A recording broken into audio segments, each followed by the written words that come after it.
ዩቲዩበር hojjetanii qarshii guddaa argachuun reef jechuudha. Dhageessaniittu ዶላር 74 ብር ገብቷል። 74 ብር ደስ ብሎኛል፣ በጣም ደስ ብሎኛል። አንድ ቀን ብቻ በዛሬው ዕለት ዶላር ከፍተኛ የተባለ ጭማሪ ማድረጉ ተሰምቷል። እንደሚታወቀው በትናንትናው ዕለትም ኢትዮጵያ የውጭ ፖሊሲ ወይም ደግሞ የማክሮ ኢኮኖሚ ላይ ማሻሻያ ማድረጓና ani gama kiyya wanti asirratti dasna jedhe yookaan gammachiise namoota Itoophiyaa keessa ta'anii YouTube hojjetaniif kun waan baay'ee gaariidha jedhee yaada. Arif ዜና ነው። ዶላር 74 ብር ገብቷል። 74 ብር so actually ሰኞ ዕለት ነው ቼንጅ ያደረገው። kun ዩቲዩበሮታ ኢትዮጵያ keessa jiranuuf oduu gammachiisaadha. Urratti siin jaloo. Dhageessanii doolaarri tokkoon ishee qarshii Itoophiyaa birri 132 galtee jirti. Gurra deesaa gurii baafadha dhaggeeffadha. Ashama akkam jirtu kabajamtoota daawwattoota keenya nagaa keessanii deebinee dhufnee jira mattenaa har'as viidiyoo haaraan deebinee jirra. Hagaa xumura sagantaa kootiitiin na waliin xuraasiniin jedha an obboleessa keessan Abdulaziz viidiyoo haaraan dhufeetiin jira. Doolaarri baay'ee dabalee jira. Doolaarri hedduu kan dabalee gam tokkoon kan gammachiise maal beektu namoota Itoophiyaa keessa ta'anii YouTube hojjetaniif kun waan baay'ee gaariidha. Sababiin isaas maal jechuun keessaniin oolu maaliif gammade jechuun keessaniin oolu tokkoon isinitti hima hagaa xumuraatti dhaggeeffadha. YouTuber hojjetanii qarshii guddaa argachuun reef jechuudha. Dhageessaniittu yoo dhageenya dhaggeeffadha. Hordoftoota kiyya kabajamoo nagaa keessanii jecha nagaa isin daganne an nagaa kootti galata rabbii viidiyoo haaraan dhufeetiin jira hagaa xumuraatti na waliin turaa like share subscribe gochuu hin dagatin haadha waan addisi haara video dhufeetiin jira jechuudha hagaa xumuraatti na waliin turaa firraa kooti baay'ee doolaarri dabalee jira. Baankiidhaan qofa miti free market irratti illee daran dabalee jira. Yoo argitan ta'e social media irratti jechuudha karaa baankiitiin percentaadiif damaa ol dabalee jira. Kana jechuun doolaarri duraan gabaa yookaan ammoo karaa baankiitiin doolaarri tokko qarshii 57 haga 56 ture. Amma yeroo amma qarshii 74 haga 5 irra jira. Sinigale. Kana jechuun doolaarri tokko duraan baankiidhaan doolaarri 100 duraan baankiidhaan haga qarshii 5,500 6,000 yoo dannate. Amma immoo haga 8,500 ol guddatee jira. Kun maaliif ka jedhamee mootummaan Ekonomii jijjiiramaati jedhanii garuu ani gama kiyyaan gammadeetiin jira. Sababiin isaa namoonni YouTube hojjetan Itoophiyaa keessa ta'anii namoonni YouTube hojjetan jechuudha. Qarshii gaa inni argatu yaada kana booddee ji'aan qarshii 100 yoo hojjettes 50 yoo hojjettes gatiin isaa tashaashalee waan jiruuf aariifidha jedheetii yaada kabajamtu daawwattoota kiyya. ዛሬ ማሻሻያ የሚከተሉትን አበይት አዳዲስ የፖሊሲ ለውጦችን ያካትታል። አንደኛ የውጭ ምንዛሬ አስተዳደር ስርዓቱ በባንኮችና በደንበኞቻቸው መካከል በሚደረጉ መስተጋብሮች ወደሚወሰንበት የገበያ ስርዓት ይሸጋገራል። የኢትዮጵያ ብሔራዊ ባንክ ሚና የተረጋጋና ጤናማ የውጭ ምንዛሬ ግብይት ስርዓት መስፈኑን በማረጋገጥ ላይ ያተኮረ ይሆናል። ሁለተኛ ከዚህ ቀደም በተለይ ባለፉት 30 ዓመታት የወጡ ተበታትነው የነበሩና ያልተጣጣሙ የውጭ ምንዛሬ አስተዳደር ደንቦችና መመሪያዎች ተሻሽለው ተጣርተው ተጣጥመውና ተናበው በአንድ ጥቅል መመሪያ ስር እንዲካተቱ ሆኗል።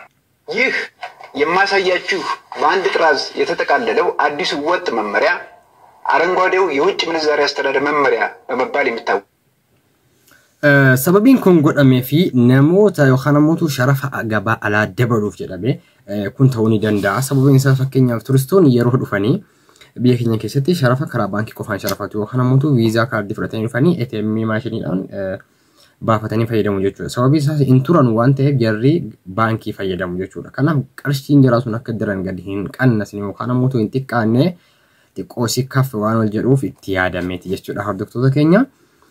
Ani gama kiyya wanti asirratti dasna jedhe yookaan gammachiise namoota Itoophiyaa keessa ta'anii YouTube hojjetaniif kun waan baay'ee gaariidha jedhee yaada.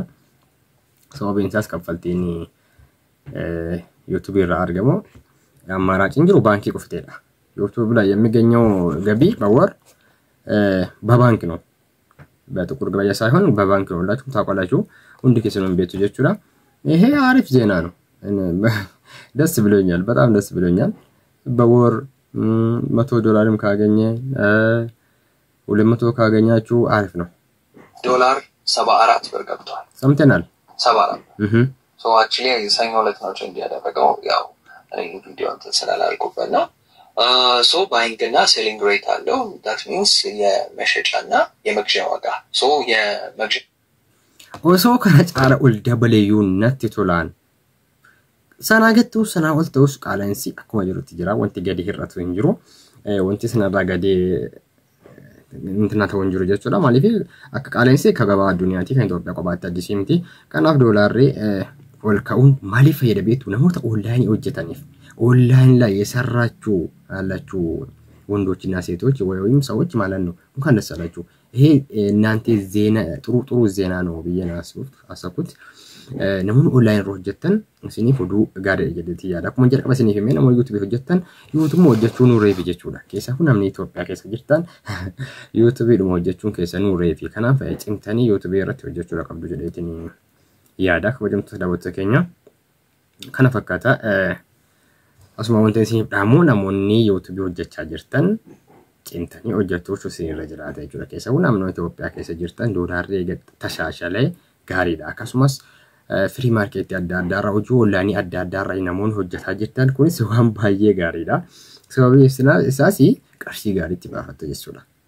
Isinii galee eega baankiin doolaara dabalee as waan nama ajaa'ibu firii maarkeetii yookaan ammoo gabaa gurraacha irratti doolaarri tokko percentage dura balte jirti dollar tokko dura meeqa turte ni beektaa hundi keessan iyyuu haga 150 hin dabarre baay'ee har'a meeqa jirti 128 130 irra jirti ajaa'iba baankii qofa miti jechuudha jarri gabaa gurraachaa illee hedduu dabalanii jiranii waan nama ajaa'ibu wanti asirratti gaarii ta'uu namoota akkuma nama siin jedhee namoota onlaayinii irra hojjetanii jiraniif kun waan gaarii jedheeti yaada akkuma arguu jirtan asirratti doolaarri tokko haga 132 deemtee jirti 138 jechuudha kana jechuun percentaa hedduu dabale jechuudha baankii irratti haga percentaa 20ti kunillee haga percentaa 10 ol dabalanii jiranii jechuudha